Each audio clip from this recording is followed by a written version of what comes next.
fight for the fold, for the good old black and gold, we're the Tigers from Good morning and welcome again to a special Anzac Day edition of the GDFL Footy Show. And of course, before we talk footy, we remember those that made the ultimate sacrifice for all of us that we can all be here on a Saturday morning enjoying our footy.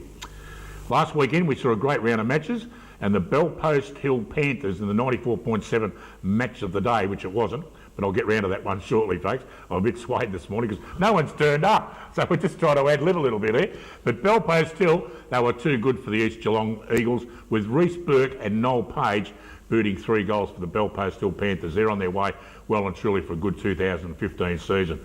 The Werribee Centrals opened their account for 2015, too good for the Cry Devils, with the Butty brothers. Yeah, you heard it right, folks, don't adjust your TV. The Butty brothers, Jason and Kiernan Butty, kicked 7 goals and 6 goals each.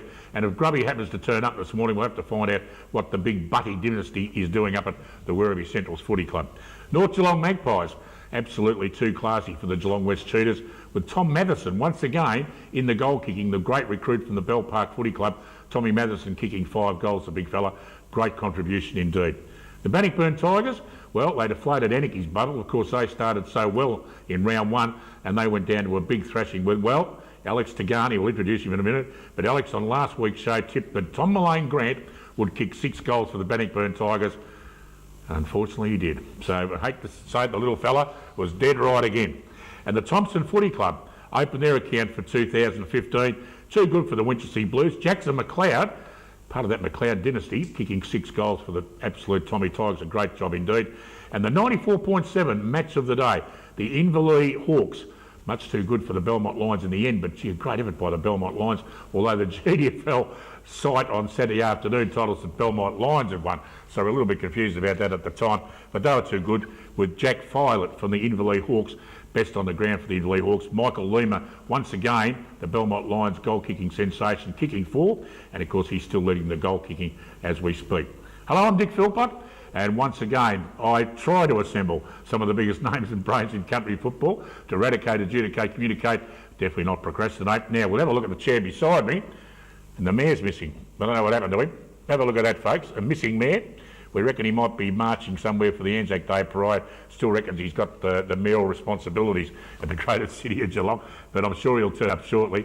And of course, the little duck from the Werribee Central's duck pond, well, he's absolutely marching as well, and he said he won't be able to make it this morning. But there's one bloke who's definitely here. We've spoken about him before, the absolute guru of goal-kicking tippers, Alex Tigani. Good morning. Well, thanks for that introduction. How did you do that? Well, first I'll let you catch your breath because we've been going on for 5 minutes now. But look, I thought Mullane Grant would kick 6, so I thought it'd be a reasonable win for the Tigers. But I also thought Burke, their new recruit from up in Horsham, I thought he'd kick a bag.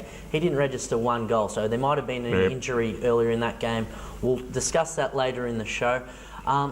Dick, I also got to mention it's an honour to be on the airways of our national TV on the 100 years for Anzac Day. A great occasion which you know, we're going to commemorate as a league today. Not only this morning with the Colts, this afternoon with seniors, but even nighttime footy. Well, we've got them all over this weekend, absolutely. And it is a very sombre occasion that we pay our respects to those that made the ultimate sacrifice 100 years ago. Let's take a look at the ladder now and see how it looks after round 2. And there we see, well, take a photo of that, folks. The big fella's pretty excited. The North Geelong Magpies sitting on top, of course, with the Belpost Hill Panthers. Looks a little bit like a replay of 2014. Followed by Bannockburn, Inverleigh and the Belmont Lions Football Club, as our floor manager always says. They're in the final 5 at the moment, or the final, it's not the final 5 yet, but the 5 as it sits. Followed by the Werribee Centrals Footy Club, Thompson, Aniki, Geelong West, East Geelong, Winchelsea and Corio. Those 4 clubs are still to open their account for 2015 and hopefully it won't be too far away. We'll have a look at the goal kicking now and see how it's shaping up at the moment with, I know, Michael Lima from the Belmont Lions, I think he's still up the top of the tree. There we go, there it is there. Seeing 11 goals, having a great start to the season, followed by great names that are always up there every year, Joel Page, Tom Mullane Grant.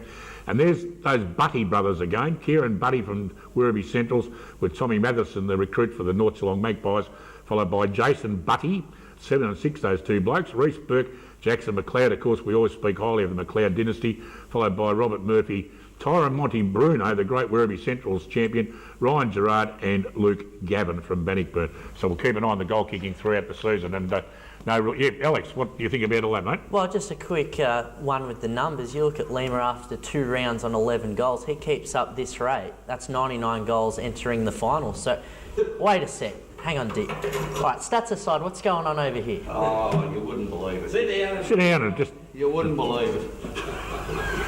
It's unbelievable. He's turned up, folks. Oh, goodness, I slept in. No, I've already said you thought you're still the mayor and you went and marched down at Torquay or something. Well, I went to the dawn service and, I just got How is Dawn, by the way? Dawn's well. That's good, thank you very much. It's a bit older than what she used to be. Always get up early in the morning at the crowd. Yeah, okay. Still good.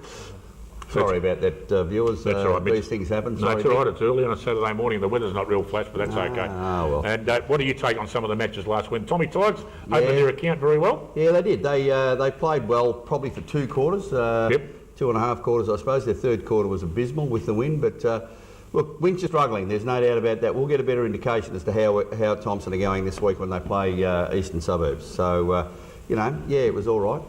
Sure was.